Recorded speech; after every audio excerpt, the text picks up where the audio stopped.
For 2 days, Billy rode the bus southwest across the country. He had no idea what lay ahead.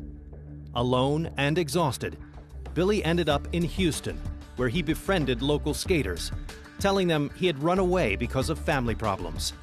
They were sympathetic and offered him a place to stay. They said that if I wanted to stay, they had a storage warehouse that they used as a clubhouse, and it had couches and tables, and I could stay there. Like, no one would bother me if I stayed there. And then after school, I could meet up with them. And when they were at school during the day, I'd stay pretty much inside, so I didn't want to get arrested. They'd pick me up when they got out of school, and we'd go skate, we'd go get something to eat. I'd go to their houses so I could take a shower. That all went on for about a week. Back in Massachusetts, Bill and Sue were told that their son would die if he did not continue with the chemotherapy. They contacted Billy's friends, but they had no idea of his whereabouts.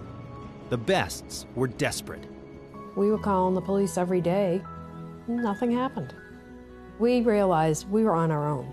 Finally, I said to Bill, why don't we try calling the media? It's taking charge of your own destiny, I guess you can say. You got to do it on your own, and that's what we started. We had a media circus.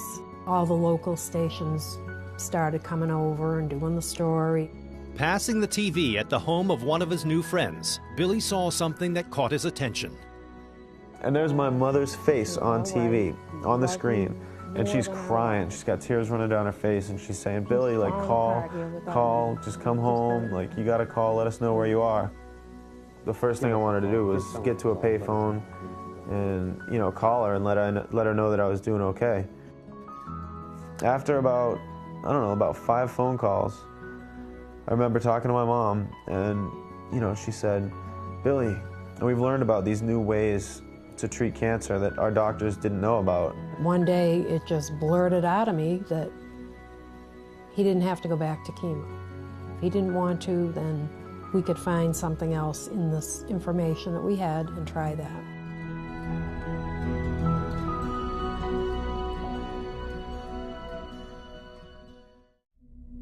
Overjoyed to have found their son, Billy's parents sought a way to bring him home. Billy was relieved to learn that his parents were willing to explore alternative treatments. After that first phone call with my parents, it was, probably every other day that I was calling them, letting them know that I was all right. I didn't want them to worry about me. We were just grateful that he was okay, and he promised to call back, and we hoped that he would, and he did. They were getting a lot of phone calls and a lot of letters from the stories that were being put out on TV. Now we were reading all these new things, and each day with Billy we were saying, wow, we're getting all this other information, and we didn't know about any of this before. They kept telling me that they couldn't explain everything right now, and they wanted me to come home. And I kept telling them, like, I can't come home, I can't come home.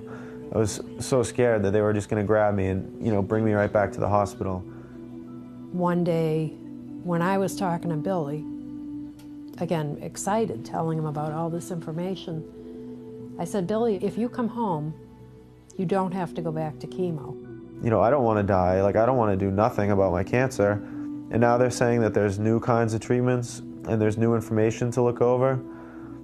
And if I go home, I won't have to go on the chemo. And I was thinking about it. In a matter of days, Billy was on a plane to Boston, anxious to be reunited with his family. Care had to be taken to avoid the media frenzy. The whole car ride back, I just tried talking to them as if everything was normal, and I felt like they were upset. And I was like, I didn't want to be home, and I was like, oh, they're probably real mad at me for making them go through this, and I felt real bad for, putting them through that. But, I knew that they were happy that I was home, and I was happy to be home because I wanted to see what they were talking about. With the assistance of the state police, Sue and I picked up Billy at Logan Airport at 3:30 on Saturday. I'm very thankful for the people that took Bill in and didn't worry about leaving Bill alone in their homes. After a press conference that calmed the media attention, the Bests considered alternative treatments mentioned in some of their sympathy letters. They took Billy to the hospital for a checkup. We went into Dana-Farber, and at this point now, we were saying to Billy, is it okay with you that we do these tests? We think it's a good idea to find out how you are on the inside. So he agreed to that. They did the CAT scan and gallium scan. The testing showed that the cancer was growing. When he left, it was almost gone. Now it was growing. They were very concerned. They said this might now be harder to deal with. We think he should get right back on chemo. You know, with the media involved now, and they were constantly interviewing oncologists and other doctors in Dana-Farber, and they told us the same thing. They told them they said that the cancer will continue to grow, and that, you know, he would die if he doesn't get treatments. And we knew that. You know, they didn't have to tell us. In spite of the doctor's warnings, Bill and Sue kept their promise to Billy. Working with him, they poured through their quantities of mail in search of effective, natural treatments. I can remember sitting at the dining room table, looking over letters and laughing about some of them. We always seemed to get letters from old ladies telling us to use marijuana. A lady offered to buy a trampoline and send it to us, which we thought was hysterically funny. Yet since then, I've heard that's a very good thing to do when you have cancer.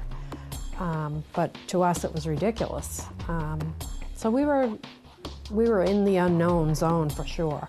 We kept hearing about one particular remedy, Essiac, again and again. So we started reading about it, and we found out that it was 4 different herbs that are known to have really strong blood cleaning properties. We decided on Essiac because we had more information on that than anything else. Figured all these people aren't crazy. It's an herbal drink. It can't hurt them. We're going to try that. Then we were pretty sure, okay, nutrition's important, vitamins are important. We'll do those changes. And they all seem to agree that there's a certain diet that people should have, people should follow if they are diagnosed with cancer. No red meat, no dairy products, no white flour, and no sugar. We were kind of trying to piece together a treatment for me. Because of the media frenzy surrounding Billy's disappearance, complete strangers began offering advice for natural alternatives to the chemotherapy. The family eventually embraced an Ojibwa Native American herbal remedy, which is now known as Essiac. Essiac is a folk cancer remedy. It was created in the 1800s by a tribe in Ontario, Canada. Renee Casey, a nurse in the 20s, heard of this medicine woman from this Indian tribe and found out that it had shrunk a breast tumor and just left only scar tissues. Renee Casey's aunt recovered from an inoperable cancer after the treatment. Doctors began referring other hopeless cases to Renee. She eventually developed an herbal formula consisting of burdock root, sheep sorrel, slippery elm bark, and turkey rhubarb. In honor of her, the formula is called Essiac, or Casey spelled backward. Burdock root is a powerful blood cleanser, rich in a lot of vitamins and minerals.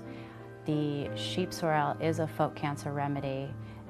It attacks and inhibits any tumor growth.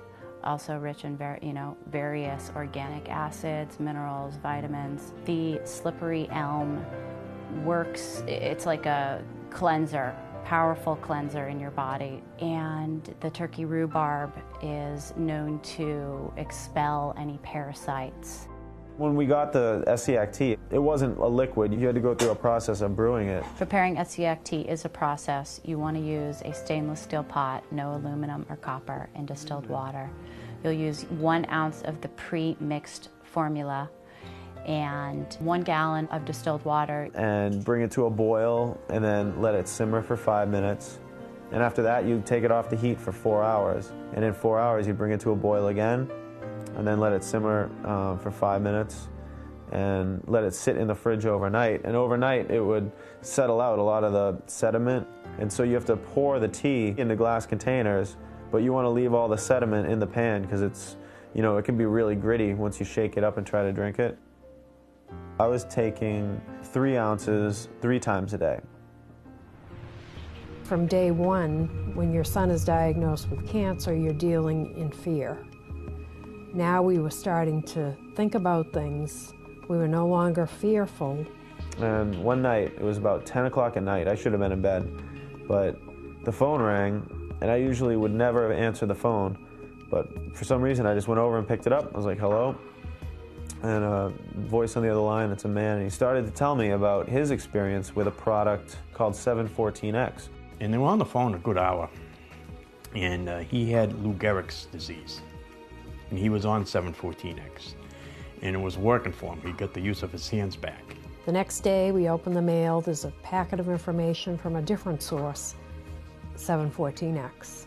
This treatment, it directly treats your lymphatic system. And he said that it works by boosting your immune system so that your body can fight the cancer off on its own, how it normally would. We looked into it, what's it about, how do you use it?